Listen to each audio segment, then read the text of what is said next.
Hi, good evening.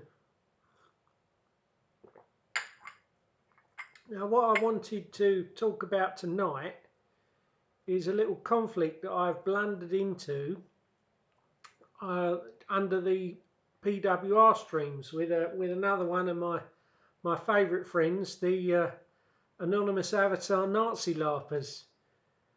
Now, the thing is, I wanted to talk about it because it it goes to wider issues of where we stand in terms of what we're trying to sell to the British people, and particularly in terms of what we're trying to sell in terms of economics. So maybe the best way to start is by reading out the conflict. So there's a guy called HALL Pooch, and he goes on and on about socialism. And he's constantly trying to push what he refers to as socialism. And then last week he asked Mark a question on PWR, and he says, and asking Mark whether he was for socialism. And Mark answered the question, but he seemed closer to my position because he was saying that there are people at the bottom who seek to have a free ride as well as people at the top. So in terms of a position, he seemed closer to my position than this HALL Pooch's position. So I then pointed this out to him, that his glorious leader wasn't totally on board with what he was saying. And I mean, we tried to be polite to each other at first, but as always seems to be the case with these anonymous Nazi avatars, it spewed into rudeness and conflict. So I said to him, in the comments under, see sunshine, Mark answered your question about socialism and he was a damn sight closer to my position than yours. Like me, he wants an incentive structured society where some will be richer and there will be private enterprise. Yes, I agree. You are correct on some things. Not everything can be run for profit, and a man working full-time should receive enough to raise a family and own a home.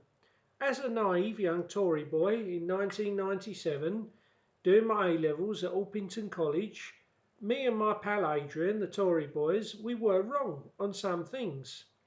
However, this socialist idea of all white folk being made equal is pie in the sky economic insanity, which can only result in Soviet inefficiency or Maoist mass death in famines. The liberal globalist elite seek to make all humans equal and the same consumers when they quite clearly aren't. Some nations have achieved more than others. This doesn't make anyone supreme over anyone else, but nobody from a poor nation has the right to demand what the fruits of what more successful nations and the ancestors of the people there have achieved. What you seek to do is, capitals, the same on a smaller scale, just with white people instead of as the globalists do with the whole world. Just as the liberal elite will fail for trying to defy nature, so too will you. Yes, we need a safety net. Yes, I feel sorry for some drug addict tramp, but at the same time I am aware he had a choice the first time he took drugs. Your clumsy attempt to redistribute wealth within white society will fail just as profoundly as the elite's attempt to do it globally. The whole basis of our movement is recognising hierarchy and nature.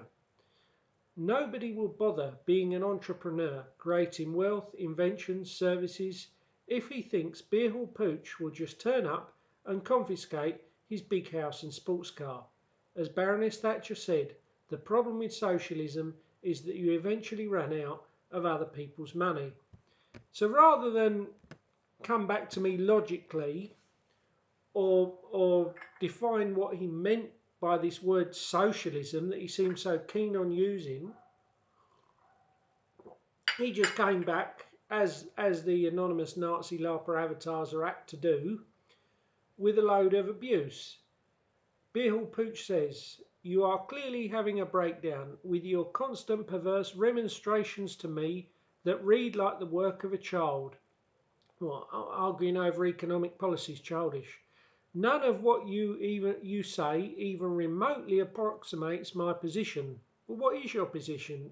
You know, and Mark, everyone in PA, the wider nationalist community, and in the chats clearly knows this. Only you don't, in your mixed up head of Franco fantasy. Please unfollow me and desist from commenting to me.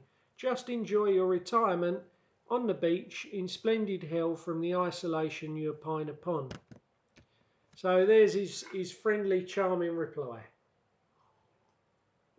Well, the first thing is, those of us who live in the Canary Islands, we don't go to the beach all day, every day. I think the last time I went to the beach was Christmas Day. So that's one thing you've got wrong. But there's a lot more. Now, I don't know, I mean, I was born in 1978, and I think most of the people in the movement are sort of middle-aged or even younger. And I'd say to you all, don't you find boomers annoying? I mean, I was in a restaurant the other week here by the sea, and it started raining. So this boomer couple, they came to my table because my table was under an umbrella to get out the rain. Because I know I'm friends with the owner of the restaurant. She said, "Oh, can they come and sit on your table?" Yeah, it's fine. So they came and sat there, and we had the sort of bland, you know, stranger type conversations. And somehow we got on to reminiscing about the 90s. And they lived in Scotland, but I think they'd lived all their life in England while they were working. Now they just retired up to Scotland. He was Scottish and she was English. And I think they're about 60 odd. And I've just reminisced about the 90s and how I was in Air Cadets. And I remembered the veterans used to come up to the CO's office, and they used to sit in his office smoking. I mean, this was like 1995, 96, you know, you could smoke inside. And we as young Air Cadets, we'd sort of be in awe of them, you know, and they're all dead now. But like you say, they'd sort of be like heroes to us. And obviously, they were heroes. They did what they thought was right at the time. They fought for their country. But now, looking back, we can see what they did wasn't the right path. But this boomer lady, she sort of said as an almost instinctive gut reaction, they saved us. And I was about to say, well, what did they save us from? A white Britain, not having gay pride parades, not having school children who want sex changes, not having sick gay adoptions, not having mosques. You know, what is it? What is this horror that they've saved us from? And but then I suddenly thought, no, leave it. I thought, you're not going to break the influence of 50 years of Spitfire Patriot war films and Daily Mail articles in a 5-minute conversation. So I just sort of nodded. But the fact is, you know, most boomers are normies. Now, they've had comfortable lives of job security, job opportunities. You got a job in boomer years, it was for life. They had job opportunities. I mean, you hear about how they would apply for 3 jobs and all 3 would offer them a job. Whereas young people today, you get like hundreds of people go for 1 good job. They had the chance for home ownership. I've told the story here before about my house that I bought in 2019, and I was only able to buy it because I was unmarried and I'd saved up £50,000 and I had an inheritance as well, and it was £410,000. And the boomer police sergeant who I bought that house off, he bought it in 1983 for £33,000. So you think in 20, almost 30 odd years, the house has gone up from £33,000 to 410,000. And the fact is, back in 1983, he would have been earning, I'd assume, about 5,000–6,000 a year. So in 6 or 7 years, he could have owned a house. And you also, back the boomers, they had free speech, they had easily accessible healthcare. I remember back in the 80s, when I was ill, my dad would take me down the doctors at the end of the road. We'd sit down there, we'd see a doctor after 15–20 minutes of waiting. Nowadays, I think there's so many people, you have to book days before, you know, and you only get a walk in if you go before the surgery opens and you wait for half an hour. You know, there just isn't the easily accessible healthcare that there once was. And they had, you know, free university education, no tuition fees, and they had, you know, tons of food choices to choose from and tons of commercial goods to choose from. There was never any shortages. And so because of these lives of comfort and security, the boomers have always liked to pretend that the difficult subjects that we talk about, they're a side issue. And it's like 1991. Because you remember, as recently as the 1991 census, the ethnic contingent of Britain was only about 5%. I mean, I remember I was at secondary school from 1989 to 95, and I remember there was only 2 or 3 non-white people in our year, and this was the boomer world, and the only Pakistani person they'd know would be the friendly corner shop owner, and the only black person that they'd see would be on the sort of Hollywood 80s films, like the likeable chauffeur in Crocodile Dundee, the likeable black chauffeur, and so they never had to think about things like demographic replacement or the chance of terrorism or anything like that. You know, or their area being transformed out of all recognition. Or, you know, they never had to consider these issues. Multiculturalism, it was something, yeah, they might have disagreed with it, but they didn't see it as affecting them. I mean, I remember years ago, about 2003, 2004, I tried to persuade my mum, I'll come to a BNP meeting with me, see what they've got to say. And she said, oh, I'm not interested. I said, well, don't you care that in, you know, Britain's demographic is changing day by day, and God knows where we'll be in 20 years. And my late mum's reply was, when they're not in my house, are they? They could just live in this comfy little bubble, and they'd never have to think about these issues that us today have been forced to confront.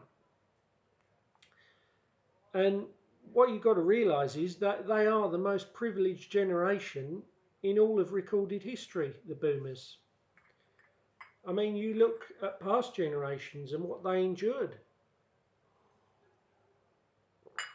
I mean, in 15th century Florence, I'll give you a few random facts just to say how hard life was for the majority of people throughout history. 15th century Florence, 1 in 5 women died in childbirth. So if you were a woman in 15th century Florence and you were pregnant, you knew you probably had a 20–25% chance of death. In Venice in 1575, 1/3 of the population, the entire population, died of the plague in a year. I think over about 2 years. But that makes COVID look like a walk in the park, doesn't it? And the thing is, back then, in those times, there was no, even people who had money insulation, it didn't protect them from these lives of absolute agonising pain. I mean, Samuel Pepys, the famous diarist, his his last 5 or 10 years, he was in agony. And I think he was in constant pain. And then when he died, they did an autopsy on him and they opened up his kidney and he had 7 kidney stones in his kidney. So the last 4 or 5 years of his life, he was shuffling around with 7 kidney stones in his kidney, which was obviously agonising. And for all the money he had and all the success he'd had in life, nothing could be done. He just had to endure it. And you even see this with kings. I mean, I was reading a biography recently of Philip II, the most famous king of Spain, and he had a tooth out when he was about 60 odd, and he wrote in a letter, he said it hurt a lot. Now you can imagine having a tooth out with no anaesthetic when you're 60 odd, when your teeth are really set in your mouth. And he was one of the most powerful men in the world, and he just had to lay down and let someone rip a tooth out with no anaesthetic. And even if you look at the generation before the boomers, the silent generation, like my grandparents. I mean, my granddad I had one grandfather born in 1921 and one born in 1908. And I think one died in 1990 and the other one died in 1993. And I think even they had hunger as children, and they saw deprivation and they saw poverty. And a lot of people in that generation saw dead siblings. And obviously once the war broke out, there was millions of people who suffered, pain, suffering, hardship, hunger, loss of all their property, violence, trauma. And this is the thing, that the boomers, they're perhaps the only generation in history that has come into life and never had to face all this. The chance that at some point in your life you will be hungry, at some point in your life you will be poor, at some point in your life you will be ill in terrible pain, and there's no anaesthetic and no solution to it. So a base boomer, like HALL POOCH, is a rare beast indeed. And we have to give HALL POOCH credit that as a boomer, he had the vision to see beyond his immediate situation of comfort and security over the horizon and see that things wouldn't always stay like that. So you've got to give him credit for that. But even with a base boomer, you get problems. And I think, and I would say, part of the problem is their lives have run to a seamless timetable. They've got to 18, they've been able to go out and get married and found a household, they've been able to find a secure job. If they're ill, they're able to sort it out in a hospital. Everything just went in logical order. You got your degree at university for free, you got your secure job for life, you got married, you had your family, you knew the job you had would always pay you enough to bring up a family, even if it, not extravagantly, but you knew your average job you would obtain would be enough to bring up a family. Whereas now you've got short-term contracts, 0 hours contracts, no job security. And I think because they've had this security, even the ones who are based, and your life is run into a seamless timetable, taking a step back and asking, is this logical, is quite hard for them. And I don't mean to insult them, because I'm sure if my life had been like that, I would be the same. I mean, you see that answer there. He doesn't try and argue my position is logical, this is logical, this socialism I'm pushing makes more sense than what you're pushing. He just resorts to insult because he can't conceive of being wrong, because things have always gone successfully for him as a boomer, as they did for most boomers. And the thing is, I heard a saying once that it's all very good winning, but you win all the time, you don't learn. It's when you lose, you learn. And I discovered this, one of my little hobbies, on a Saturday night after I've been to the Peking Duck, cycled to the Peking Duck and had a Chinese meal and a glass of wine. One of my little hobbies was going and playing a little bit of roulette in the casino, not on a big scale, just a little bit. And what I discovered was I'd win small amounts for about 2 or 3 weeks, but then I'd have a bad night and I'd chase what I'd lost, and all the money that I'd lost over the last 3 or 4 weeks I would give back because I'd get more money out because I had my bank card on me.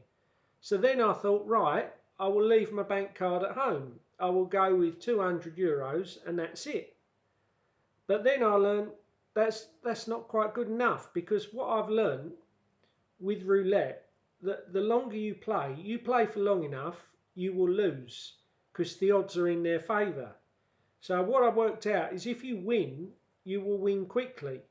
So I worked out with my €200, I will play the red and black on the outside with 100, and on the other 100, on the inside, on the numbers, I will do 8 spins, and you either, in that 8 spins with the other 100, you either win big or you lose, and that way you sort of you avoid chasing and you avoid playing too long. So losing taught me you don't play a long time, because if you play a long time you lose. You don't have your bank cards on you, because if you have your bank cards on you, you will chase what you've lost, and you might have won 3 or 4 weeks in a row and you'll give it back in one unlucky night. So you've got to learn to take a small loss. And that way, overall, I think you're probably still likely to lose overall, but over a lifetime, but you're likely to lose less and you're likely to win more often. I've also learnt this in careers. I mean, I've said on my other video how I was a teacher as a young man, and this horrible woman called Margaret Bamford threw me out of the teaching profession. But I look back on that and I think I was too outspoken. So when I joined the police, I mean, I got found eventually and sacked due to social media because of some grass called Paul Bluer. I was a lot more guarded, a lot less outspoken. So failure, again, has taught me. And so this is the problem with boomers, I think, because they've had far less failure in their lives. They haven't learnt what a lot of us have learnt the hard way. Now, what HALL POOCH is trying to do, he's taken uncritical Hitler Nazi worship and he's mixed it with failed 1970s socialism that the Labour Party had the sense to abandon in about 1985. And he's convinced himself that that is the winning idea, and that anyone who doubts HALL POOCH's wonderful wisdom of tying hardcore Nazism with the socialism that Labour abandoned in about 1985, there's something wrong with them. Anyone who doubts it, they're confused or stupid or mental or talking like a child. And that is just because, as a boomer, he's probably had a far easier life than me, so things have always gone to plan. So he refuses, like most boomers, to take a step back, look at his position and say, is this logical? And the thing is, you have to do that. I mean, I've said before on here about my positions. I'm probably a moderate General Franco style fascist. I wouldn't try and sell hardcore Nazism.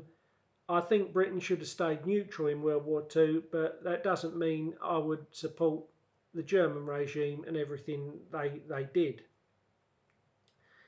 But it's the illogical parts of his position it reminds me very much of other people born in the 1940s. And I remember, because I was in the BNP, I left the Tory party to join the BNP in about 2003, but I'd still occasionally go to Tory events if I had a friend who was going, and I still have friends in the Tory party.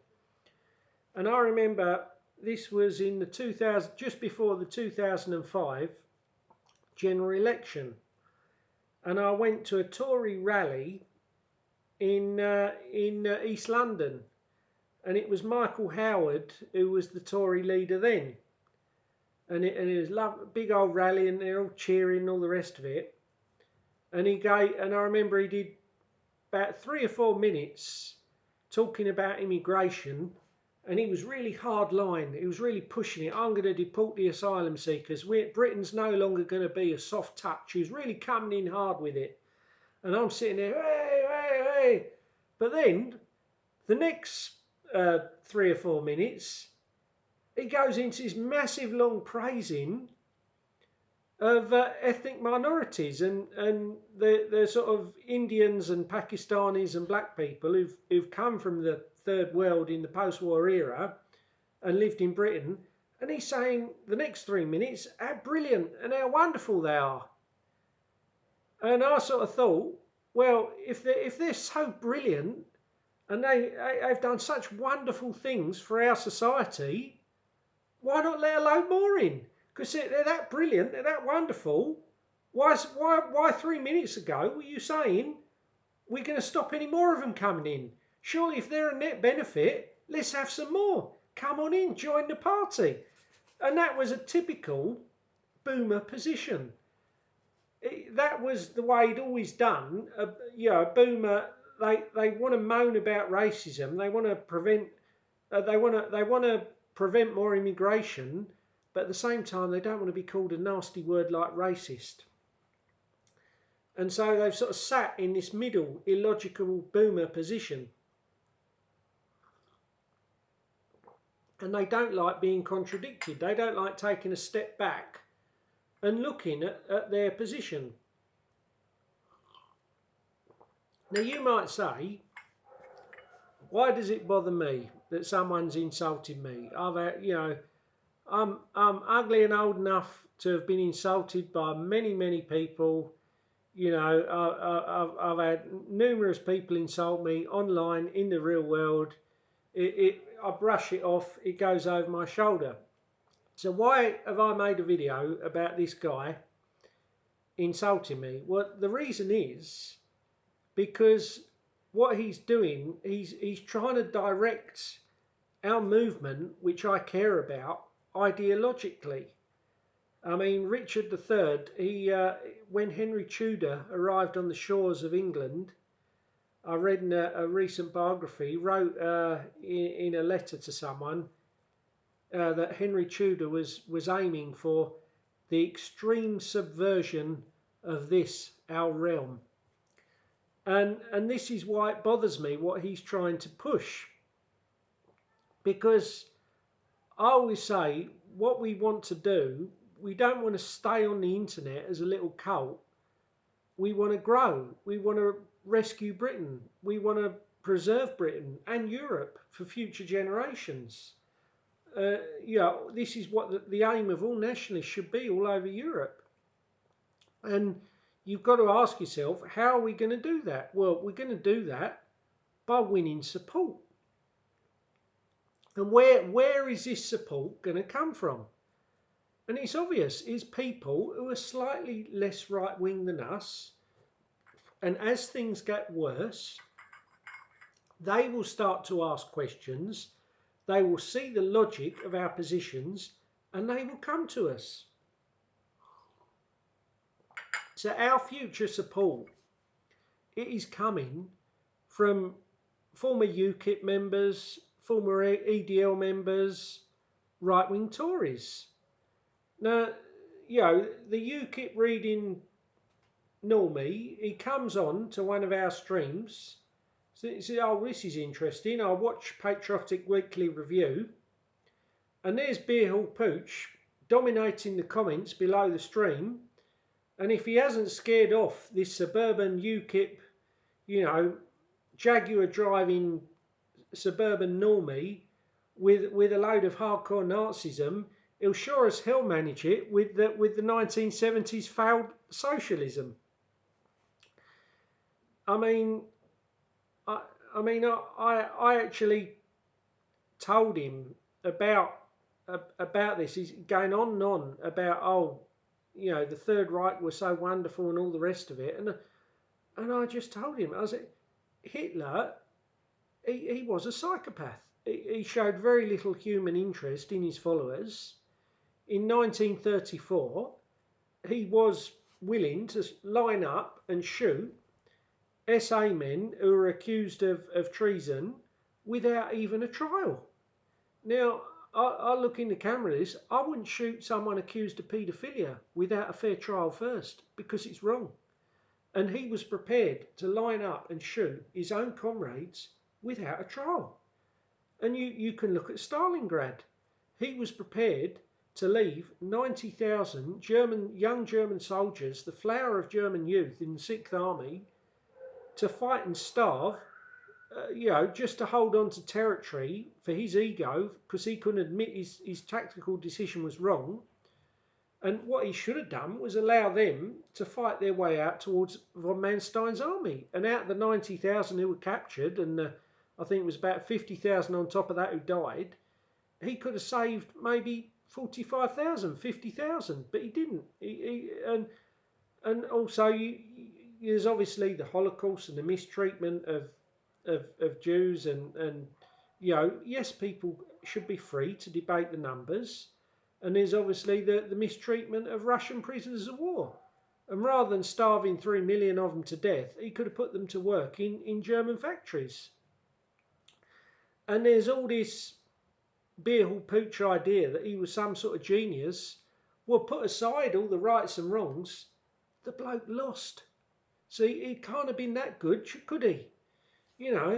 And yes, Britain should have stayed neutral in World War II. And I will say that, and I can say that in a reasonable way to a UKIP boomer normie, and I'd say a neutral Britain could have mediated and avoided some of the worst atrocities.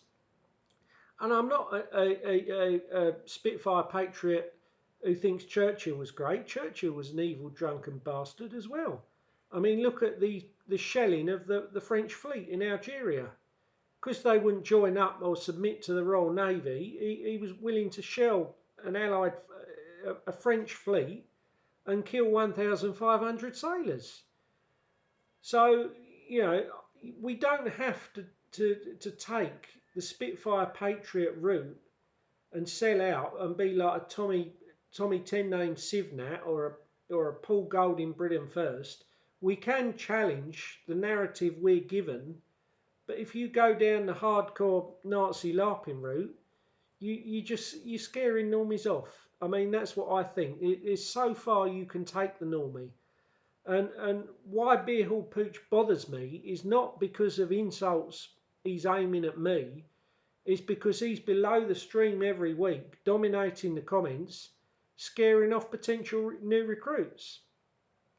And I mean, this is the thing. Is what he wants to push is tired old 1930s ideology. And yes, you can say about Jewish people being majority left wing and being overrepresented in advertising and Hollywood, but again, all ethnic groups will graduate towards professions that match their innate characteristics. And just like Jews are represented in advertising, so blacks are overrepresented in football, and Chinese in gambling, and Hindus in corner shops. So it's not some big plot.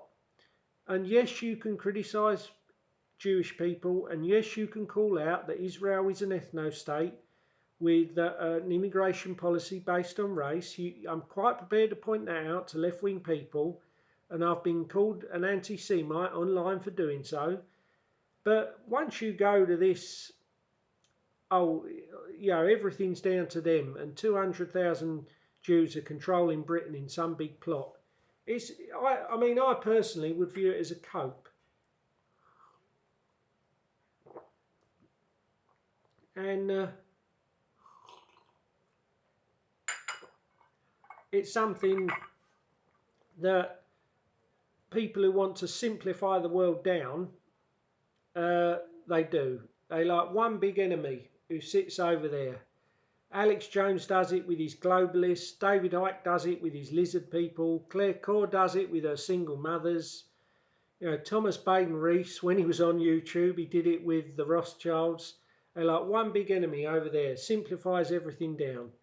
But life isn't that simple. The world isn't that simple. There are numerous things upsetting and ruining modern Britain. And if we just obsess on one tiny aspect, and rather than facing the brutal truth that there are millions of white indigenous British liberal traitors, you know, we've got to face that brutal truth rather than obsessing on one tiny little group. Because yes, the Ashkenazi Jewish people have an average IQ of 112, which is higher than the average white IQ of 100. I think the Chinese one's 105. But most Ashkenazi Jews have got 30% white DNA. I know in the USA you've got at least 50% of them marry outside of Judaism. So you've got an Ashkenazi who's secular, who's got 30% white DNA anyway. He's marrying out. The resulting child most of the time doesn't view themselves as Jewish. And the only Jewish people who are breeding beyond replacement rate is Orthodox and Sephardic Jews. And they're not the ones who are overrepresented in institutions. Because, you know, Orthodox and Sephardic Jews, Sephardic Jewish IQ is lower, so they won't be overrepresented for that reason. But the very strict Orthodox ones, they won't be able to go in and do a normal sort of job in an advertising multinational or in Biden's administration. So they're very much like the Amish or the Mormons. They sort of live on the fringes of society like a lot of very religious groups do. So yes, it is an issue, but it's a declining issue. And if we obsess on it, like HALL POOCH wants to do, it scares normies off. And it's an issue which we can solve almost by default, because the day, hopefully, that Mark and Laura form a government, it's not enough just to form the government and set the policy. Mark, Colette and Laura Tower, they've got to go through the institutions. They've got to go through the civil service. They've got to go through the police. They've got to go through the armed forces, the NHS, the education system. And they've got to remove all these liberals. I mean, even when we have a Tory government, we still get all this liberal PC mania. And why is that? Because the institutions, they're infested with liberals. And yes, some of those liberals will be Jewish. And yes, they may be, in terms of their overall numbers, slightly overrepresented because of a higher average IQ. But if going on about this one particular group among the liberals puts normies off voting for us, I'd say just leave it alone. And when we get in power, the JQ, to the extent that there is one, can be solved by default. And if you make this issue, like HALL POOCH wants to do, central, going on and on about Zionists and Jews, it makes the chance of us getting to power slimmer. So I'd say, why mention it? Leave it alone. And if I say this to him, rather than coming back and saying, oh, it is an effective strategy to talk about this issue, and here's why, here's reasons A, B and C, all I get is insults and abuse. So this man, he can't even back up his position.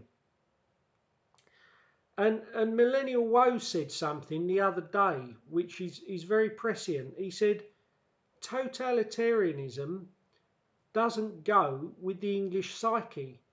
So this idea that we can sell some sort of hardcore 1930s ideology where everyone's going to march down the street in a brown uniform, well, A, that was a long time ago and applied in a different time, and B, it was a different people who have a different culture and tradition to us. And even people on the left who wanted a different sort of revolution to the revolution we've wanted, even they have had to admit that Britain isn't a very good ground for sowing those revolutionary seeds. I mean, I was reading a good book, Francis Ween's book on Karl Marx, and it's quite interesting. Something he says in there, there's a quote from him, and he says, England seems to be the rock against which the revolutionary waves break. And this is the thing, if you're coming in like HALL POOCH wants to do, and you're trying to sell a hardcore revolutionary style ideology, most British people will back away, will be scared off by it. And it stops you achieving more modest aims that you could have well achieved in the real world. And we've all got to ask ourselves as nationalists, what do we want to do? Do we want to talk about the perfect world online and be doing so for 50 years and then die without having achieved anything? Or do we want to have more modest, realistic aims and actually go some way towards achieving them? Because the British people, they've always been that way. I mean, it may be one of the reasons why Mosley, it didn't take off. You know, because the marching and the uniforms had a foreign feel to it, an un-British feel. And maybe it was the wrong tactic. I mean, Mosley would have kept Britain neutral, so he'd have done a damn sight better than Churchill, but there you go. And also, Mosley, you've got to give him credit. In the 50s, he did say he didn't support every German atrocity that occurred during the war. And the British people is not a recent thing, that this conservatism. I mean, I was reading a great book about Henry VIII, and the Spanish ambassador said about him, he has no respect or fear for anyone in this world, and he was a real tyrant and most people were scared of him. But you look, the one time he had to back down was during the Pilgrimage of Grace, when he pushed the Reformation and Protestant policies too far, too fast. There was a mass uprising called the Pilgrimage of Grace, and he had to back away and be more conservative religiously. So this is one of the greatest tyrants in our history, and he had to back away from being too hardcore, from being radical. And this was a man with absolute power, you know, a famous tyrant in our history, and even he had to back away from being too hardline, being too hardcore. And HALL POOCH thinks he's not a king with power of life and death, and he can come online, be really hardcore and sell it, when Henry VIII had to back away from being too radical, from trying to enact too much change too quickly. Because the British people, whether we like it or not, they're a conservative inclined people. And part of conservatism is you have to recognise nature. And part of nature is hierarchy. I mean, Dr. Dutton says, I mean, social status, a lot of it is heritable and it's genetic. And I remember I read in the ISNIC books, your IQ, which I think is 0.8 genetic from your parents, will correspond with your social status. I mean, we will get people, I mean, like Alan Sugar's a famous one, who rise up from a council flat to being a millionaire. I mean, you will get people like that. But they are the exception rather than the rule. And we have to recognise that society is by nature hierarchical. And yes, it's unfair. And yes, someone who goes to a private school has maybe an unfair advantage, and someone who gets left money like me, so they end up a property owner, it's unfair. Whereas someone's dad who lived in a council house won't get that. But life isn't fair, and we have to accept it. And any artificial attempt to change this, it will just create chaos, Maoist Marxist chaos. And what Hall Pooch is trying to doing is it's almost like he's trying to make all white people the same, and you won't do that. And I mean, social position will correspond with innate characteristics like IQ, but to the extent that it won't be 100%, but it will correspond. So you will be able to find a dustman or a street cleaner who is clever than a lawyer or a doctor. But if you had 100 street cleaners and 100 lawyers or doctors, you would know the IQ in the lawyer-doctor group would be higher than the IQ in the street cleaner dustman group. But again, it doesn't mean anyone's superior to anyone else. They're just different. That's the way nature is designed. And some of those street cleaners and dustmen, they might be far better looking, or far more athletic and tough than the people in the doctor-lawyer group. So this is the way nature is. So various talents and abilities and blessings are given out, and we just have to accept it. And yes, it's not fair, but life isn't fair. And when Hall Pooch uses this word socialist, it's almost like I'm going to make all white people the same. Well, the globalists, they will fail because they're trying to make all races and civilizations and nations the same.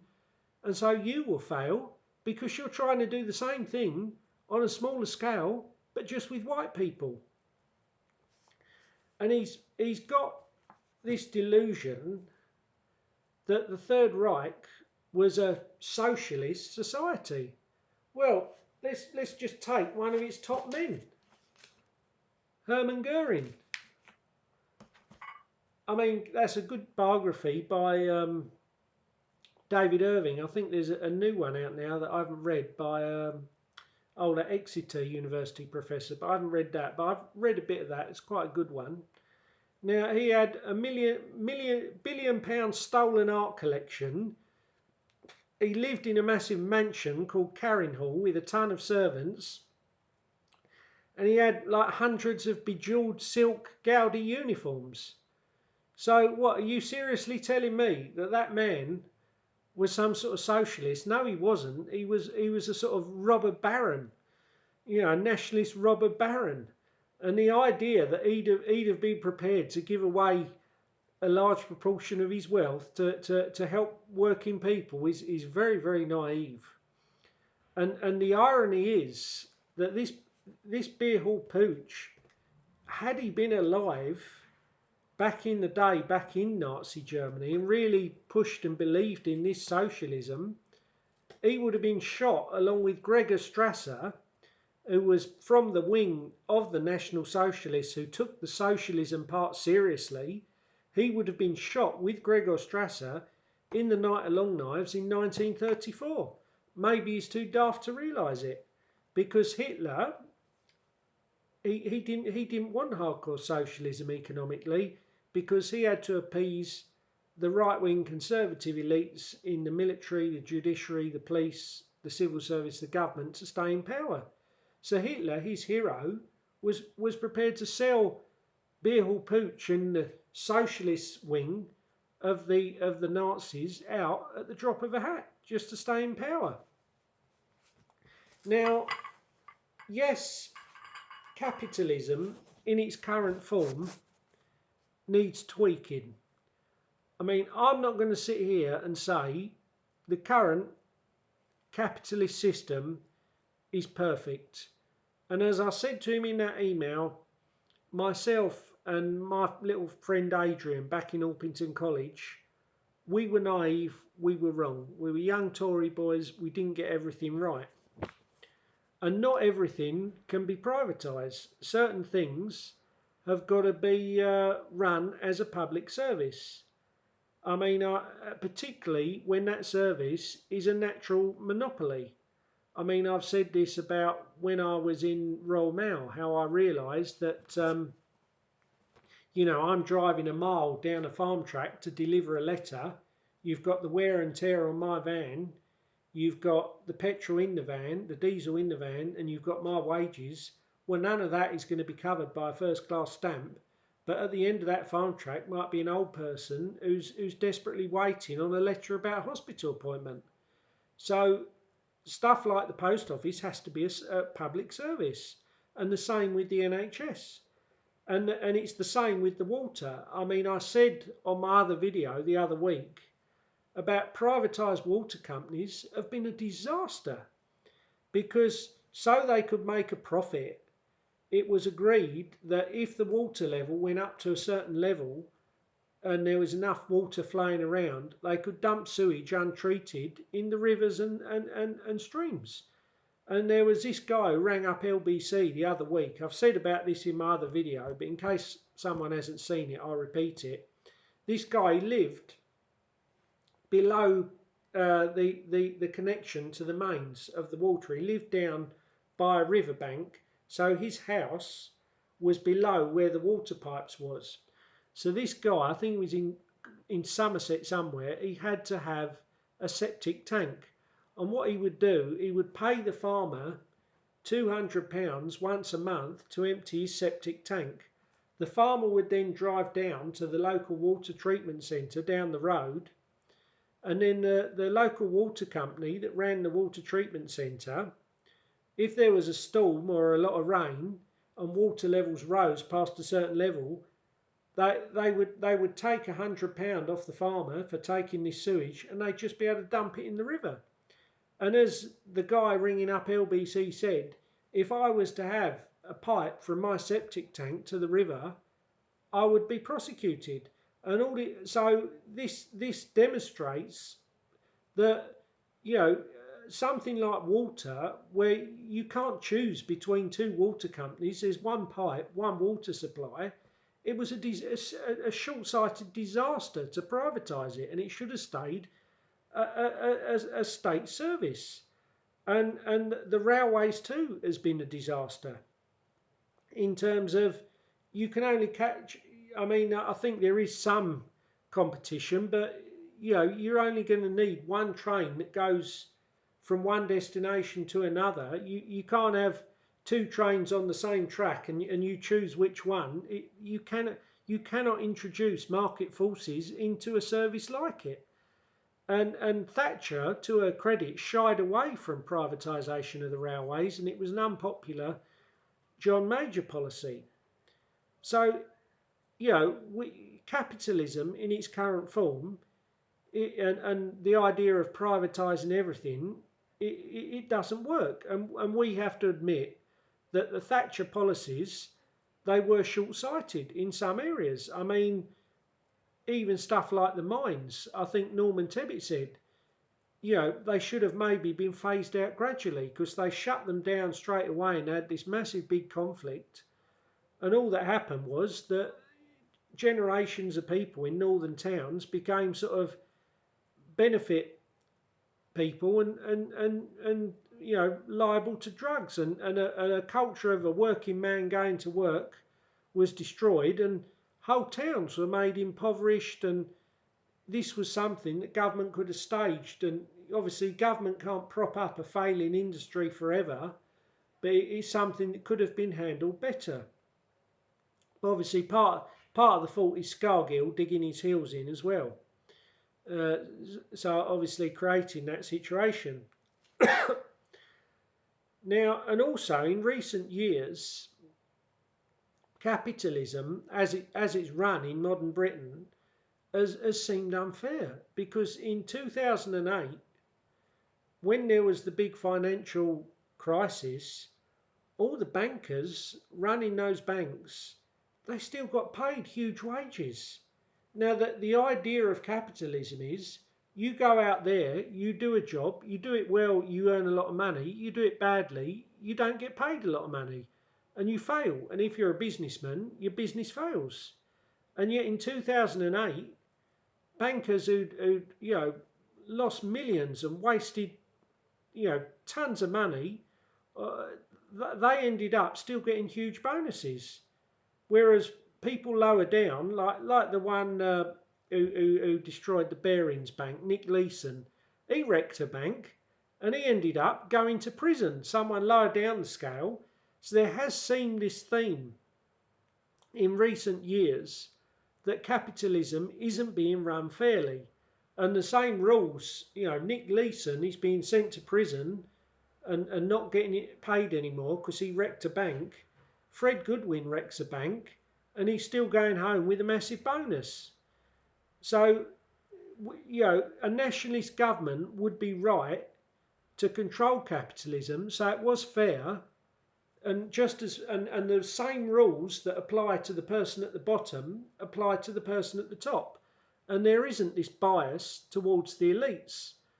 And obviously something like, because we know about executive pay has just spiraled out of control. I mean, they could introduce a rule like something like a chief executive doesn't get paid more than 15 or 20 times more than the person in the lowest role, the person cleaning the toilets.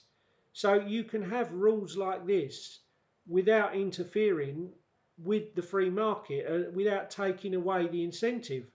Because if they want to give the chief executive a massive wage, then it's fair, so then they have to give the guy who cleans the toilets a bit more. If they have a rule that the chief executive can't be paid more than 20 times the person in the lowest wage role. But this beer hall pooch idea of solving all these problems with the capitalism by socialism it's naive. And the thing is, he won't tell me what he means by socialism. Now, you look up the dictionary definition of socialism, and it means the state controls the means of production, and there is wealth redistribution on a grand scale, and lots of money is redistributed from the very rich to the very poor.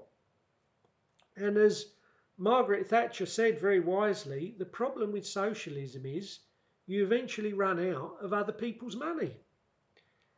Now, the state has a role to manage capitalism. I mean, in 2008, with the banking crisis, the state and the Treasury probably had to intervene in terms of propping up those banks, or there would have been chaos. You'd have had something like they had in Argentina, where people couldn't get their money out of the bank and people were attacking banks and all the rest of it. You'd have had chaos and riots.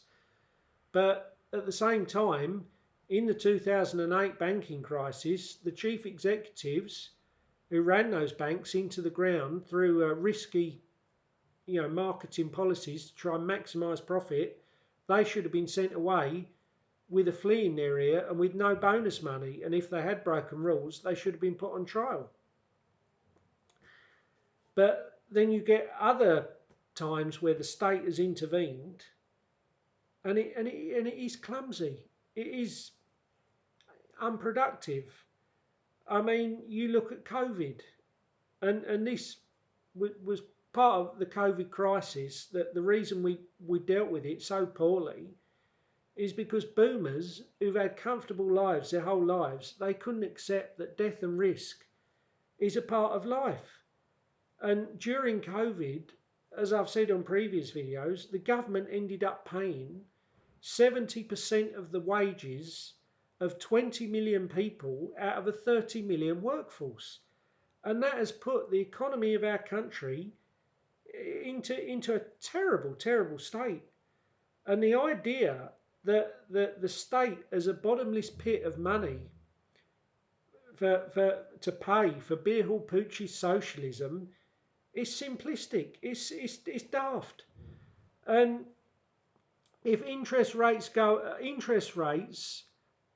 at the moment mean the interest on the debt on the money the British government owes is more just the interest on the debt costs more than the entire armed forces. And if interest rates go up, I think just a couple more points, the interest on the debt the British government owes will be more than the entire NHS budget. And why is this? Because the government tried a mass interventionist, short-sighted socialist policy. And this is the problem. When governments try and do things like this, they will often, it will go wrong because they're using, you know, a massive mallet to crack a tiny walnut. They're trying to simplify things down.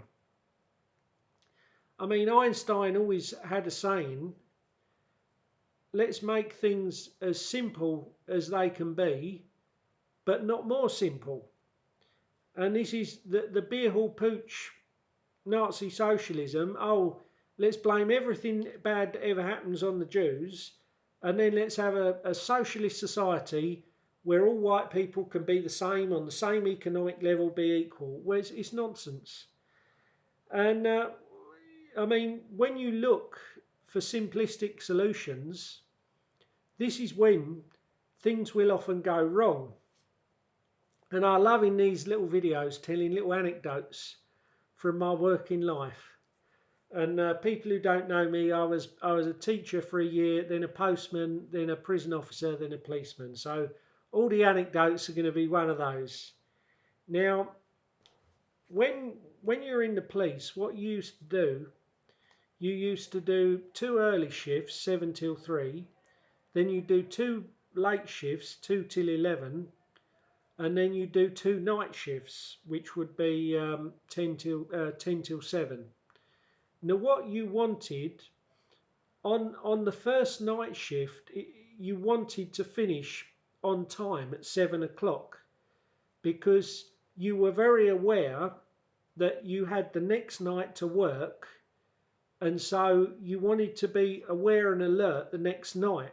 On the second night, it didn't bother you, because I think the system was structured that if you went more than 2 hours over on the second night shift into your 4 days off, because you do 6 days on, 4 days off, you'd get paid for another day. So that wasn't a problem.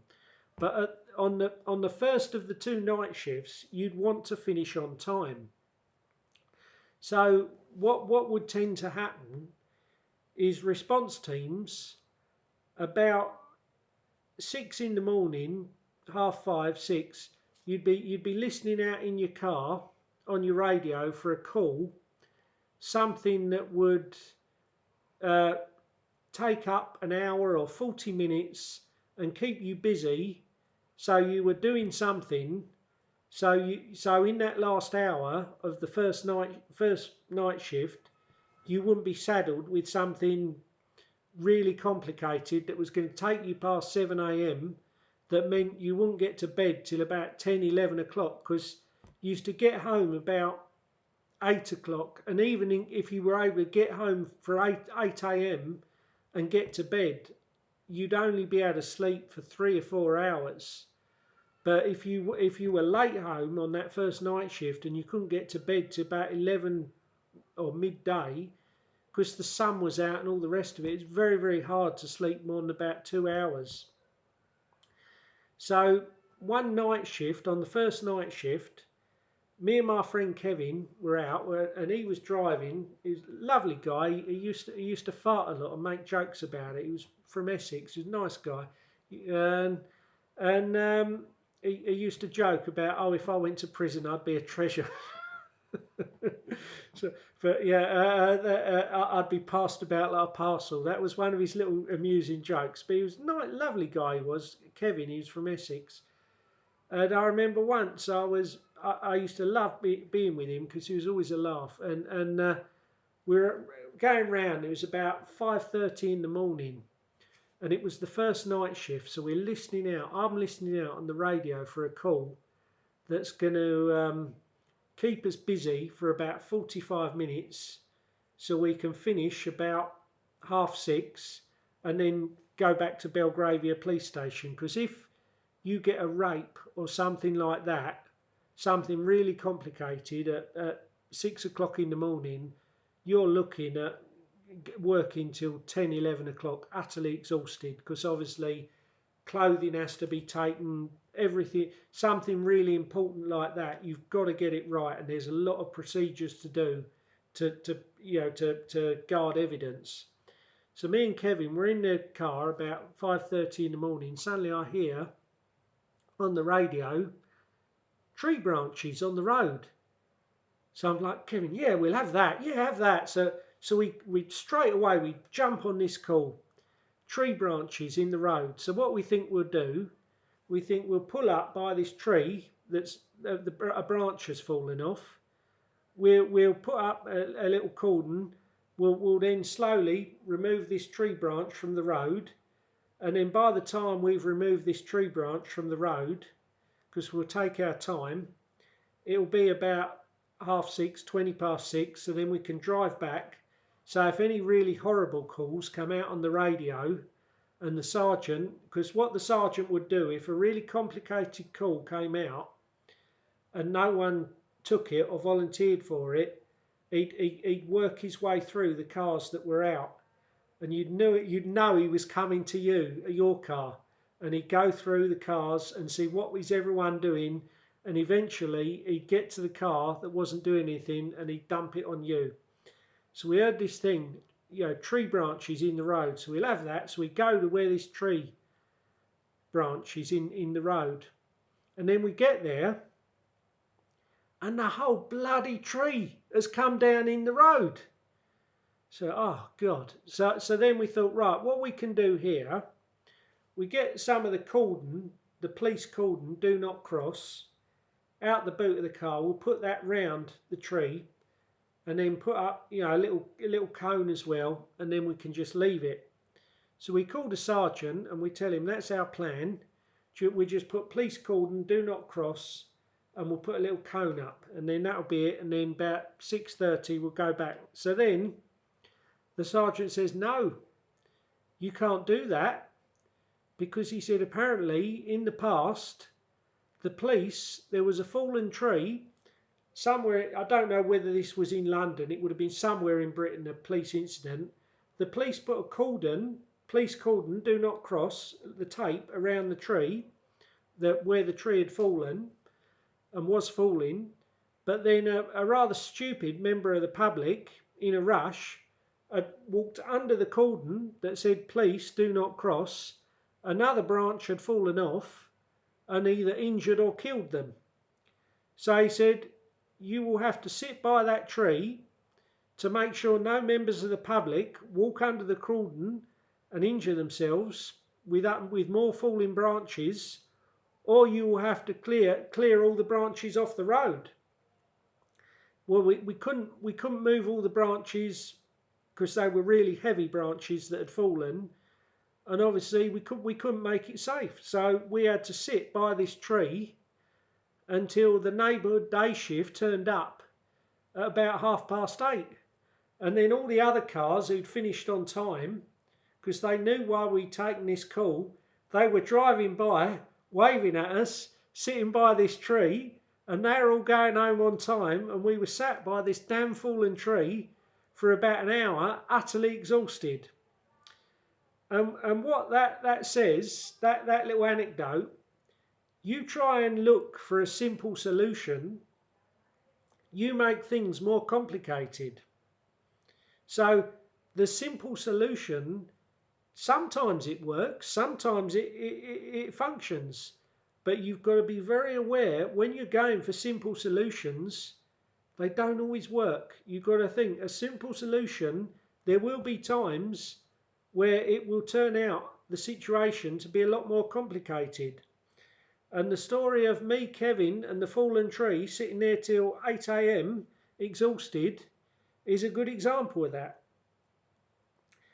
And this simple solution that HALL POOCH has got of socialism, I think it will destroy incentives. I mean, what entrepreneur, as I said in my reply, is going to turn up, create jobs, wealth, products, services and inventions if he thinks HALL POOCH is going to turn up as a representative of a nationalist government and just confiscate his mansion or his Porsche. He's not going to bother in the first place.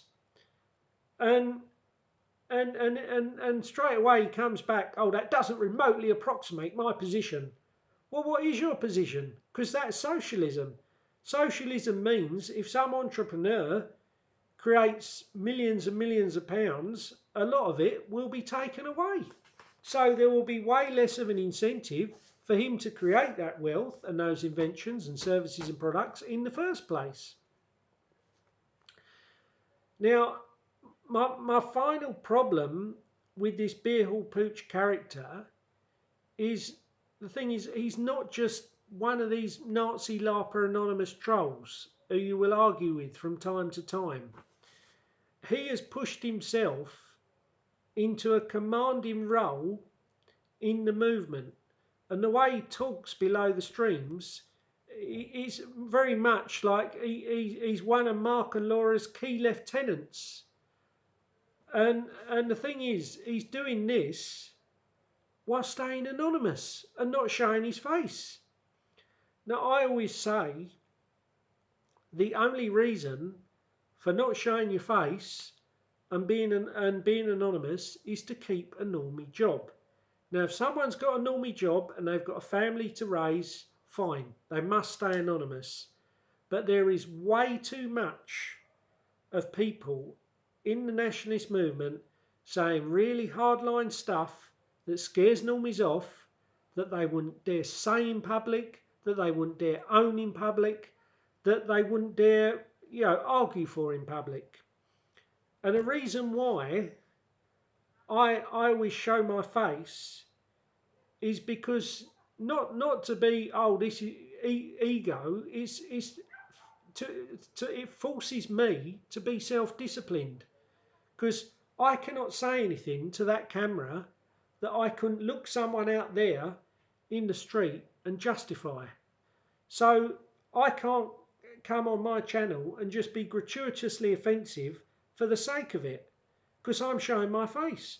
And there are people around here who know I've got a YouTube channel. I mean, they're Spanish. I'm sure they understand some of it. I don't know if they can understand all of it. But there's a few people who know I've got a channel. I mean, I don't tend to say a lot in public. Yeah, I'm quite quiet. But there's this guy who's a lawyer downstairs, and I think he's seen my channel because he sort of says, oh, he speaks some English, Felipe, and he always sees me and he says, the quiet man.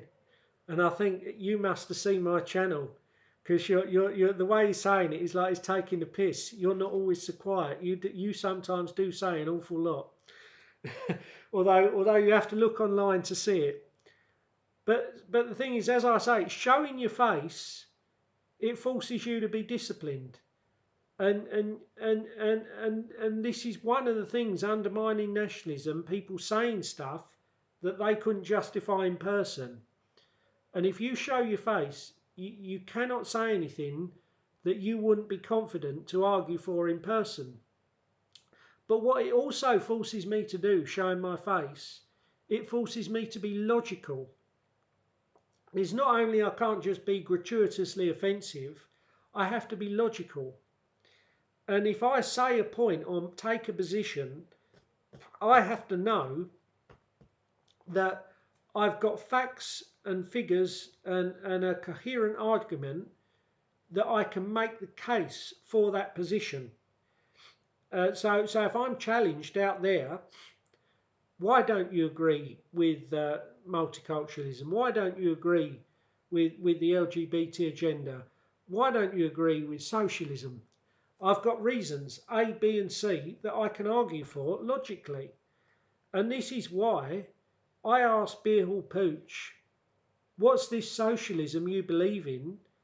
And he feels no need to argue it logically or make a case for it or say, this is why we need this socialism, here's the reasons, A, B and C, because he's not showing his face. So he feels no need to be logical because he knows he's never going to be challenged about it out on the street. And this is why Beer Hall Pooch is hard line, because again, he knows out there on the street he's never going to be challenged about it. And I would say anyone who is anonymous, really, you should be taking a back seat. You shouldn't be making out like you're one of the top people in PA, one of Mark or Laura's, you know, top lieutenants, because people, the youngsters, they're looking for to someone for leadership. They're looking to someone who is confident, who owns his position, who argues logical positions, not someone who cowers behind an avatar throwing out insults. Now, obviously, I'm not calling for Hall Pooch to be driven out the movement. He's got every right to his viewpoints. But I'm saying, you know, if he wants to obsess that everything that ever went wrong is Jewish people, that, you know, that 1970s Labour Party socialism is the way to go, and don't you dare question it or I will insult you and tell you you're having a mental breakdown and you talk like a child. If he wants to say that, fine, but you really should be taking a back seat like all the other Nazi LARPing avatars. You can't be putting yourself forward as a leader into a leadership role as Mark and Laura's top lieutenant and someone if you're not prepared to show your face. Because what sort of example is that to the young kids? Oh, I'm a leader of this movement and I'm not prepared to show my face and own the arguments that I make. Now, at times, because I keep my ears open, I've heard people like Ayatollah who have met Hall Pooch say certain facts about him. Now, so I know he's someone who's been involved in nationalism for a very long time, because Ayatollah said that. So he's an older, retired guy in the Northwest who's been involved for a very long time. And that makes me even more surprised that he's cowering away anonymously. I mean, whatever criticisms you've got of Mark, whatever criticisms you've got of Kenny Smith, even of egomaniac Nick Griffin, one thing you can never say is they don't show their face and take the social consequences of the words they speak. And over the next few years, sadly, because I mean my closest living relative, my Uncle Alan, is a boomer, the person I'm closest to in the world. The boomers are going to die. I mean, we get 500,000 people a year die in Britain. So this makes me even more curious and perplexed that this man will not show his face and own his views when he's a boomer who's going to be dead in 5 or 10 years' time. Now, if I was going to be dead in 5 or 10 years' time, I mean, obviously, I'm sure his family and friends will know his viewpoints. So, if you're going to be dead in 5 or 10 years' time, which sadly all the boomers probably will be, why on earth are you going to care what casual acquaintances or normies think of you? I mean, what, are you worried that your normie neighbour won't go to your funeral in 5 years' time if she finds out you're an evil, nasty nationalist? But I just say to this Hall Pooch, you cannot be pushing, socialism and hardcore Nazism, and if you are going to push this, show your face, because showing your face, it forces you to be logical and it forces you to only make arguments that you can justify out there on the street. So please don't undermine our movement with hardcore stuff that you're not even prepared to show your face and own. Thank you.